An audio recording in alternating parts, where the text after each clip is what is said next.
Bye! Last time, we finished off the APC and I mentioned in that video I was working on a lifter that would act as a carrier vehicle, something able to transport the APC across the battlefield and drop it into hot zones.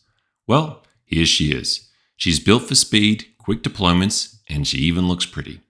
I took some inspiration from the Hunter Killer, from Terminator of course, and the rest came together as I went through the motion of building her up.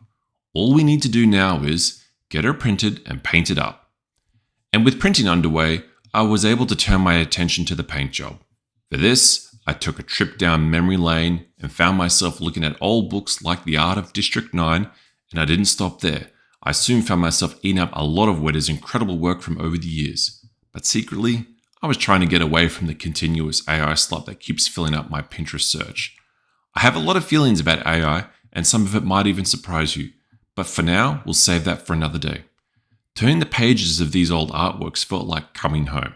I can't remember the last time I flicked through them, and before I realized, I had forgotten what I was even looking for. Until I came across something that brought everything back into focus. It was in the Art of Elysium I came across this image, a similar vehicle to my own lifter. Say what you want about the movie, but the art is some of the most stunning works to come out from Weta. And this piece nailed the vibe. This dark underbody separated by this vibrant yellow top demanded attention. Well, with that out of the way, let's see how we went with the print. I'm sure it worked out well and we can move on. If you have ever dived into 3D printing, then at some point you will eventually run into problems like this. Horizontal lines running up the model, warped and caved in edges, and supports that should have made a straight line, but instead gives us more twists and turns than a Stephen King novel.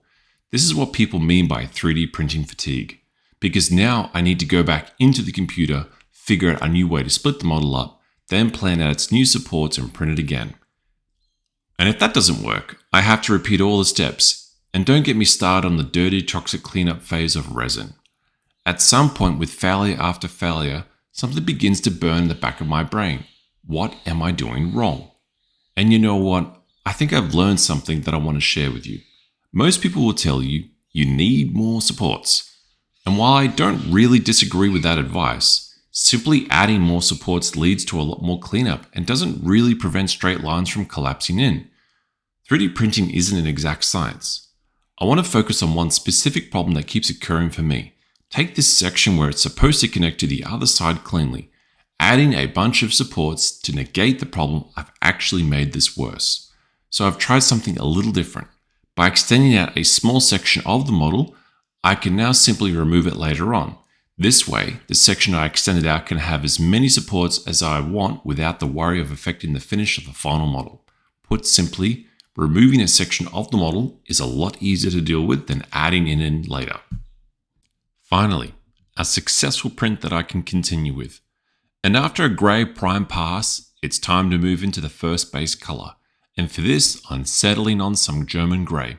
As you can see, I'll be skipping the white pre-shade pass because a dark colour for the base negates the necessity of a white pass. It's all going to end up looking dark, so why bother? But later on, when you move into weathering, I'll be leaning into those light shades for this. Next, I spent an evening carefully masking out the model so I could prepare for the bright sun-kissed yellow to follow. And for this, I'm cracking out Army Painter's Phoenix Flames. Immediately as it goes on, I'm a little disappointed that the yellow isn't giving me the pop I was looking for. It almost has this green tone to the yellow. But you see, I've experienced this problem before, and this time I came prepared. Because what you can't see off camera is the bright orange paint mixed and ready to be poured into the airbrush for this very problem. With my yellow paint on, it was a matter of now hitting it with this more red-orange colour, lifting its intensity, giving me this sun-kissed colour I was aiming for. With the mask now removed, it's time to do a quick assembly and see what we've got. This came out a lot better than I thought it would.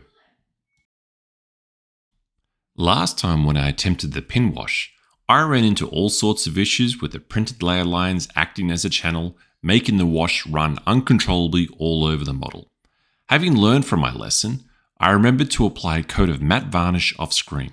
This meant the pin wash finally behaved, and I was able to hit the entire model in record time, making this task a breeze.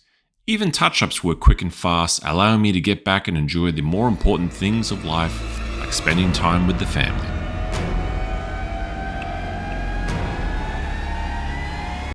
With the family entertained, it was time to move into the next stage, adding streaks. It's not a common addition I would typically do, as heavy ground vehicles in a desert environment usually emphasize chipping and dust. Sure, they have streaks, but it's usually lost among the other layers, whereas aircraft typically have less chipping and more streaks based on their hydraulics. My approach to this is coat the model with white spirits and then hit it with some enamels, adding a tiny amount of paint at the tip of the brush and gently run it across the surface. With the layer still wet, you can easily adjust the intensity of the streak. Time to turn our attention to some washes, and for this, I've added a few splashes of desert yellow and diluted it down with acrylic thinner. Knowing the theme was desert, this was an essential part, as desert vehicles get covered in dust and sand. The dark undercoat was finally brought to life, highlighting all the details that were previously lost on the dark color. And because I've only used thinner and some tap water, all I need to do now is sit back, slap it on, and watch the paint do its job.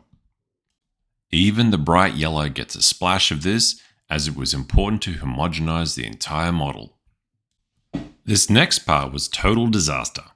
I had opted to try something different than the usual clear parts to make the canopy, and instead I busted out some color shift paints from Green Stuff World. Needless to say, the nozzle wasn't properly opened, something I've never come across in other paint manufacturers. So when I gently squeezed out the paint, the entire lid came off, causing the paint to go everywhere. And the next part was even harder to film, so forgive this out of focus footage while I attempt to wrap this hex pattern fabric over the shields and hit it with some black paint. An effect that I stole from a cool Eldar paint job.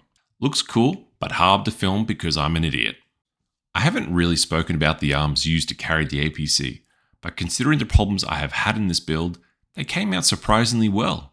The design is mostly from actuating arms from a digger I copied and repurposed into a suitable design. There is enough friction for the model to be held without the APC falling. And you know what this means, a Victory Tom Selleck montage.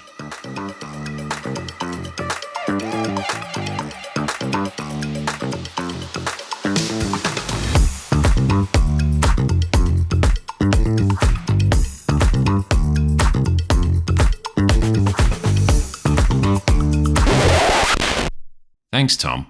Now it's time to fit the arms and connect it without breaking anything off, and hope like hell the APC doesn't fall. Guys, now would be a great time to smash the like and subscribe button, and for those who want to download and print this model, head over to my Patreon, link in the description.